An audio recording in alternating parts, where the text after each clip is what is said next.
MLC కవిత మాట్లాడుతున్నారు. ఇప్పుడు ఆ లైవ్ చూద్దాం. ఈ సమాజంలో నాకు చాలా అవమానం జరిగిందని వారు చెప్పడం జరిగింది. కాంగ్రెస్ పార్టీ రేవంత్ రెడ్డి గారు యాదగిరి గుట్టలో కూడా అదే చేసిండ్రు. రేవంత్ రెడ్డి గారి కుటుంబ సభ్యులంతా కూడా పైన ఆసనాలలో కూర్చొని దళితుడైనటువంటి డిప్యూటీ సీఎం బట్టి విక్రమార్క గారిని కింది ఆసనాల్లో కూర్చోబెట్టి అవమానించినటువంటి దారుణమైన సంస్కృతి రేవంత్ రెడ్డి గారిది, కాంగ్రెస్ పార్టీ. మరి రెండు పార్టీల వైఖరి కూడా మరి సమసమాజ నిర్మాణానికి కానీ ప్రోగ్రెసివ్ థాట్ ప్రాసెస్ కానీ వ్యతిరేకంగా పనిచేస్తున్నటువంటి సందర్భాన్ని మునీర్ అన్న లాంటి జర్నలిస్టులు అందరూ కూడా తమ కళాలు జుల్పించి మరి వ్యతిరేకించాల్సినటువంటి అవసరం ఉందని చెప్పి ఈ మంచిర్యాల గడ్డ నుంచి నేను పిలిపిస్తూ ఉన్నాను. ఎందుకంటే మంచిర్యాల అంటే మనందరికీ తెలుసు, పోరాటాల పటిమ ఉన్నటువంటి ప్రాంతం.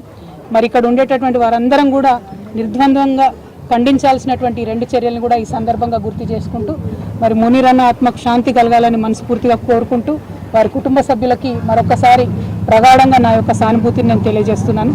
Thank you. జై తెలంగాణ.